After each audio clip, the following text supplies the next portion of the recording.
Hello बच्चों, आपके अपने YouTube चैनल साइंसेस पर आपका वेलकम है। बच्चों, हम बात कर रहे हैं क्लास 10 बायोलॉजी के चैप्टर फर्स्ट, जिसका नाम है जैव प्रक्रम, जो कि बहुत ही महत्वपूर्ण चैप्टर है आपकी बोर्ड परीक्षा के लिए।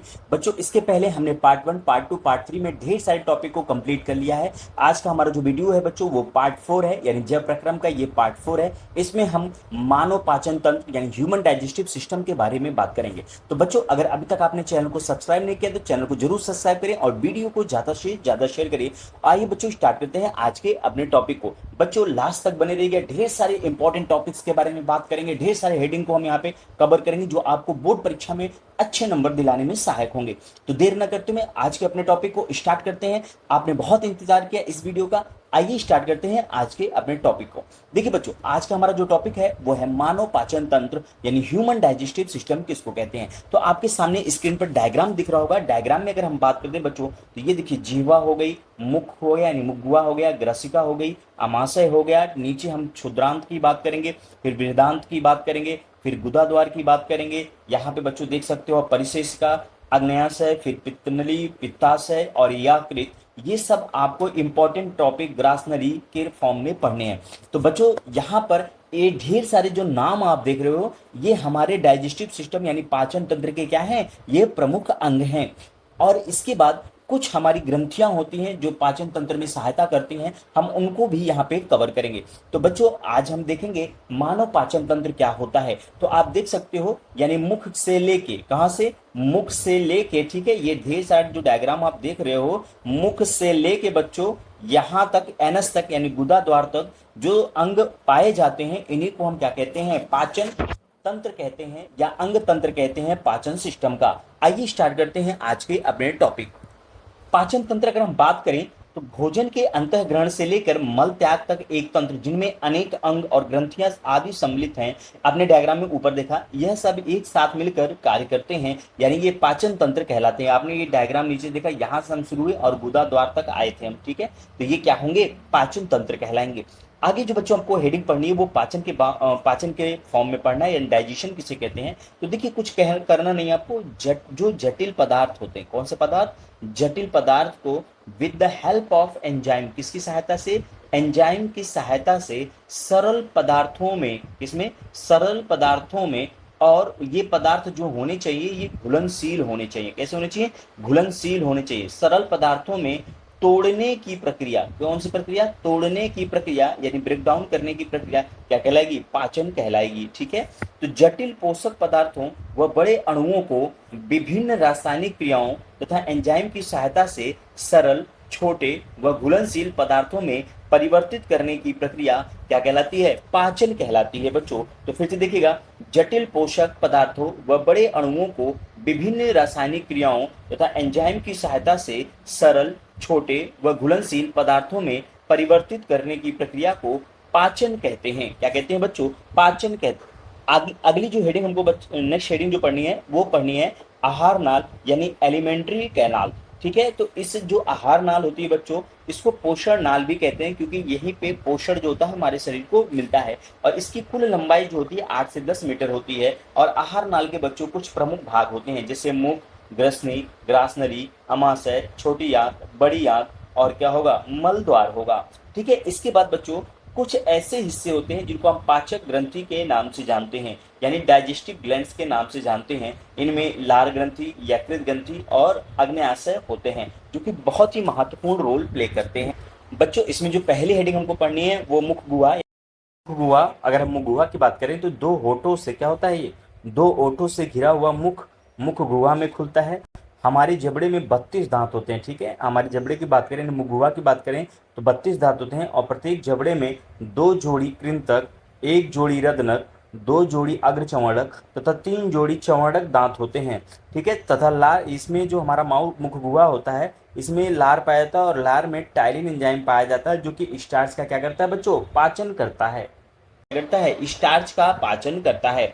बच्चों, ये जो कृंतक है, रदनक है, अग्रचंवड़क है, चंवड़क है, इनकी पोजीशन देखेंगे और इनके कार्य को भी देखेंगे। तो यहाँ पे देख सकते हैं, ये जो बाहर के दांत हैं नुकीले दांत टाइप के दिख रहे हैं, इनको कृंतक कहते हैं।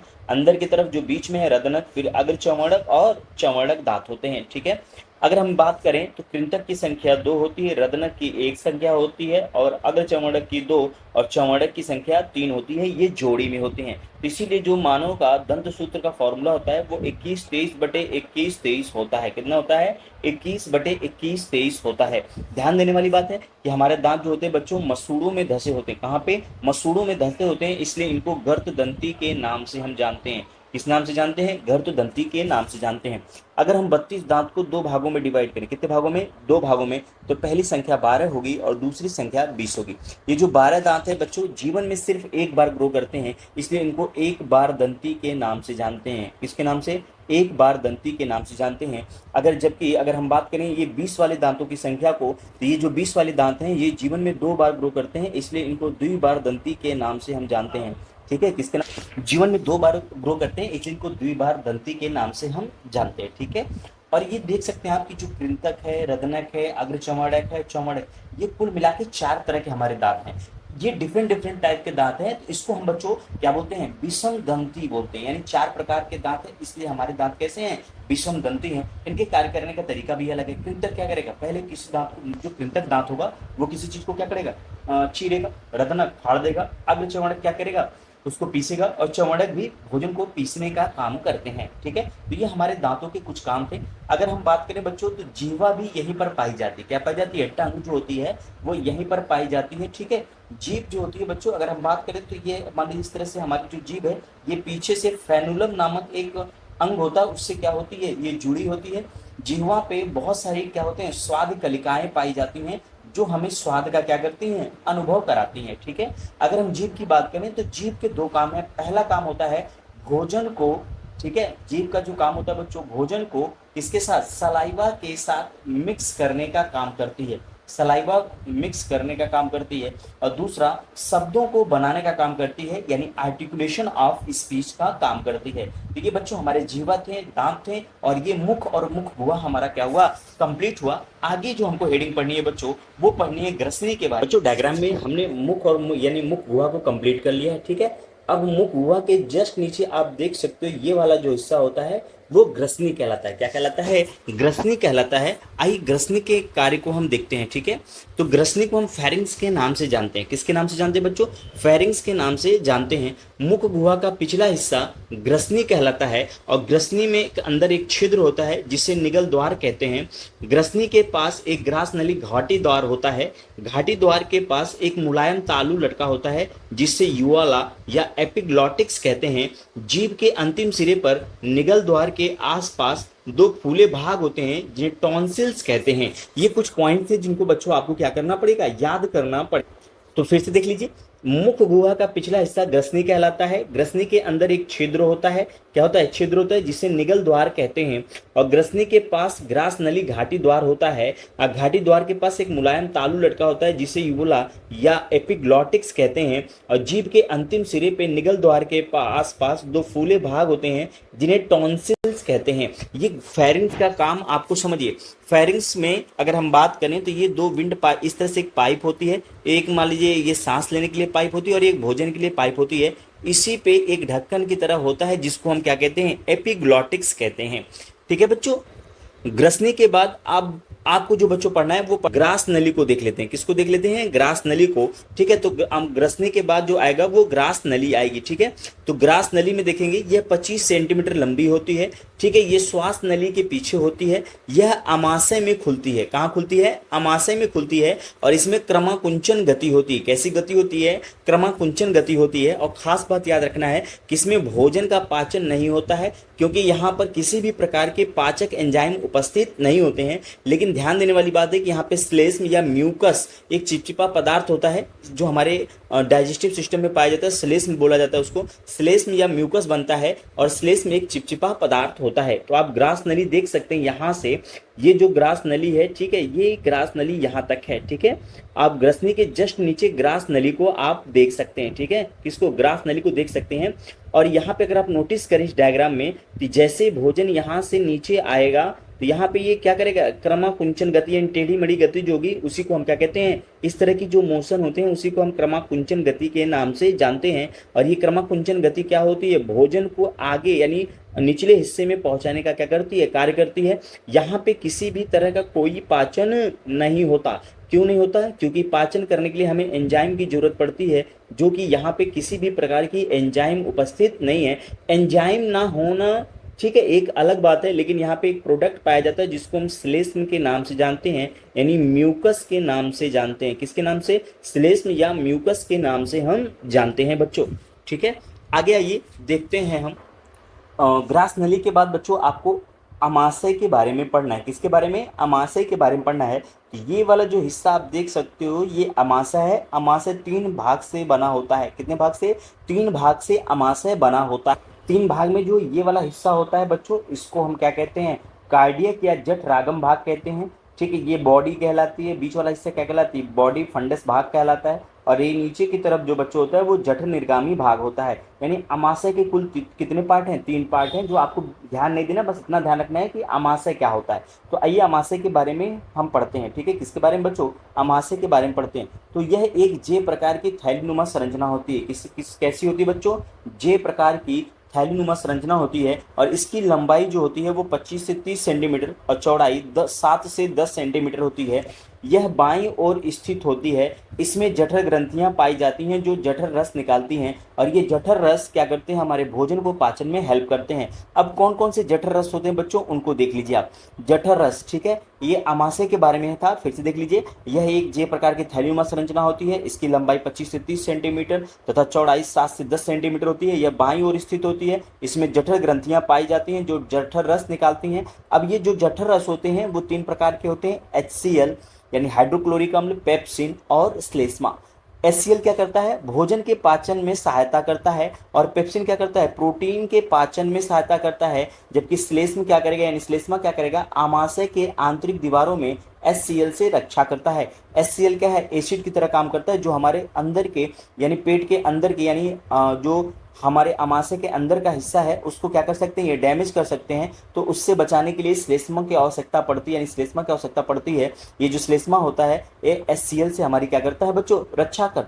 आगे देखिए, अमाशय में जो बच्चों होता है, ध्यान समझिएगा, अमाशय में भोजन संग्रह होता है, यानी कुछ देर के लिए रुकता है, लगभग 4 से 5 घंटे तक के लिए। और अमाशय में भोजन का पाचन शुरू हो जाता है। ठीक है, यानी अमाशय से ही भोजन का क्या होता है, पाचन शुरू हो जाता है। एक नोट पॉइंट ध्यान देना है कि श्लेष्मा भोजन को क्या करता है, लेई जैसा बना देता है। यानी श्लेष्म जो होगा वो भोजन को क्या कर देगा, लेई जैसा बना देता है। साथ ही भोजन में उपस्थित जीवाणुओं को भी ये क्या कर देता है, नष्ट कर देता है। अमाशय के बाद बच्चों आपको पढ़ना है क्षुद्रांत यानी छोटी आंत, और ये बृहदांत्र यानी जिसको हम बड़ी आंत के नाम से जानते हैं। ठीक है, तो आइए स्टार्ट करते हैं। नेक्स्ट हेडिंग हमारी जो होगी वो क्षुद्रांत यानी छोटी आंत या क्षुद्रांत के नाम से जानते हैं हम। यह लगभग 6 से 7 मीटर लंबी होती है, इसलिए यह कुंडलित अवस्था में पाई जाती है। इसके अधिकतर भाग में रसांकुर पाए जाते हैं। क्या पाए जाते हैं, रसांकुर पाए जाते हैं, जो भोजन के पाचन में हेल्प करते हैं। ठीक है, जो कि भोजन के पाचन व अवशोषण में क्या करते हैं, सहायता करते हैं। छोटी आंत में खास बात है कि इसमें प्रोटीन, कार्बोहाइड्रेट आदि का पाचन में खास बात है कि इसमें प्रोटीन, कार्बोहाइड्रेट आदि का पाचन हो जाता है। छोटी आंत को देख सकते हैं आप, बहुत ज्यादा क्या है बच्चों, ये कुंडलित है। ठीक है, ये क्या है, बहुत ज्यादा कुंडलित है, यानी लंबी होने के कारण ये क्या है, कुंडलित है, यानी आपस में कॉइल फॉर्म में पाई जाती है, जिसके कारण क्या होती है, ये एडजस्ट हो पाती है। अगली जो है, इसके बाद बच्चों अगली जो हेडिंग हमको पढ़नी है वो ग्रहणी पढ़नी है। क्या पढ़नी है, ग्रहणी। ग्रहणी एक्चुअल में जो है वो छोटी आंत का हिस्सा है। यह सीप आकार के समान होती है। इसकी लंबाई लगभग 25 सेंटीमीटर होती है। यह लीवर से पित्त नली और अग्नाशय नली इसके निचले भाग में आकर क्या होते हैं, खुलते हैं। अगर हम ग्रहणी की बात करेंगे बच्चों, तो ग्रहणी वास्तव में छोटी आंत का ही हिस्सा है। किसका हिस्सा है, ग्रहणी वास्तव में छोटी आंत का हिस्सा है। ग्रहणी यानी ये क्षुद्रांत हमारा कंप्लीट हुआ बच्चों। अब हमको बृहदांत यानी बड़ी आंत के बारे में डिस्कस करना है। यानी जो हमारी अगली हेडिंग होगी बच्चों वो बृहदांत यानी बड़ी आंत के बारे में होगा। फिर किसके बारे में होगा, मल द्वार यानी गुदा द्वार के बारे में होगा। ये टॉपिक्स जो होंगे इस वीडियो में हम कंप्लीट करेंगे। और ये यकृत, पित्ताशय, पित्त नली, अग्नाशय, परिशेष का ये हमारा जो टॉपिक होगा वो नेक्स्ट वीडियो में होगा। वीडियो बहुत ज्यादा लंबी हो जाएगी, इसलिए इनको 2 पार्ट्स में हम पढ़ेंगे। तो नेक्स्ट टॉपिक जो हमारा बच्चों बृहदांत, देन क्या होगा, गुदा द्वार होगा इस वीडियो में। बड़ी आंत या बृहदांत्र क्या होते हैं? इसकी चौड़ाई अधिक होती है, लगभग 4 से 7 मीटर तक होती है और लंबाई 1 से 5 मीटर होती है। ठीक है, इसीलिए इसका नाम क्या है? बड़ी आंत रखा गया है। और जबकि इसमें भोजन शेष जो शेष भोजन का सेंस ये है कि जो छोटी आंत से भोजन पचने के बाद बच जाएगा वो बड़ी आंत में आके क्या होगा? भोजन पचेगा। और यहाँ पे ध्यान देने वाली बात है, यहाँ जो पानी आप पीते हैं, ड्रिंक करते हैं, उसका अवशोषण कहाँ होता है? बड़ी आंत में होता है। ठीक है, छोटी आंत और बड़ी आंत जहाँ पर मिलती हैं उसे सीकम के नाम से जानते हैं। किसके नाम से? सीकम के नाम से जानते हैं। यानी छोटी आंत और बड़ी आंत जहां पर आके मिलेगी उसे बच्चों हम क्या कहेंगे? सीकम कहेंगे। ठीक है, अगली जो हेडिंग हमको पढ़नी है वो मलाशय और गुदा पढ़ना है। यह बड़ी आंत का अंतिम भाग होता है। ठीक है, यह बड़ी आंत का क्या होगा? अंतिम भाग होता है। यह लगभग 15 सेंटीमीटर लंबा होता है। मलाशय का अंतिम भाग गुदा नाल कहलाता है। क्या कहलाता है? गुदा नाल कहलाता है। ठीक है, यहीं से जो होगा फीकस यानी जो फीकल मैटर होगा, यानी जो अनडाइजेस्ट फूड होगा, यानी अपचित जो भोजन होगा वो हमारे शरीर से कहाँ चला जाता है? बाहर चला जाता है। गुदा गुदा की बात करें तो मलाशय का अंतिम भाग, किसका भाग? मलाशय का अंतिम भाग छल्लेदार मांसपेशियों से बना होता है। इसके बाहर खुलने वाले छिद्र को हम गुदा द्वार कहते हैं। यानी यहाँ पे जो बच्चों बात हो रही है वो अपचित भोजन को शरीर से बाहर करने की बात हो रही है। यानी जो भोजन हमारे शरीर में पच गया, पचने के बाद वो हमारे ब्लड में चला जाएगा, एनर्जी मिलेगी। और ऐसा पार्ट जो भोजन का ऐसा हिस्सा है जो पच नहीं पाता है, जिसको हम फीकल मैटर कहते हैं, जो हमारे शरीर से कहाँ चला जाता है? बाहर जाता है। तो वो कहाँ से जाता है? गुदा से ही शरीर से कहाँ जाता है बच्चों? बाहर जाता है। तो इस वीडियो में इतना ही बच्चों। आइए डायग्राम को फिर से एक बार समझ लेते हैं हम। ठीक है, आइए देखिए, हमने मुख गुहा को कंप्लीट किया, ग्रसनी को कंप्लीट किया, ग्रासनली को कंप्लीट किया, आमाशय को देखा, क्षुद्रांत को देखा, बृहदांत को देखा, गुदाद्वार को देख लिया। अब जो नेक्स्ट वीडियो हमको पढ़ना है बच्चों, नेक्स्ट टॉपिक जो है नेक्स्ट वीडियो में इसी का हिस्सा है। यानी डाइजेस्टिव सिस्टम को हमने पार्ट 1 और पार्ट 2 में पढ़ा है, क्योंकि बहुत बड़ी वीडियो हो जा रही है जो आपके लिए अच्छी नहीं होगी, ना हमारे लिए अच्छी होगी। तो इसको छोटे से हिस्सों को, यानी एक छोटा सा हिस्सा जो बच जा रहा है, यानी यकृत, पित्ताशय, पित्तनली, अग्नाशय और परिशेषिका, इनको हम अगले पार्ट में पढ़ेंगे। ठीक है बच्चों, नेक्स्ट वीडियो में पढ़ेंगे। तब तक के लिए धन्यवाद, मिलते हैं नेक्स्ट वीडियो में। ठीक है बच्चों, इन टॉपिक के साथ आप चैनल को सब्सक्राइब करना ना भूलें और वीडियो को ज्यादा से ज्यादा शेयर करें।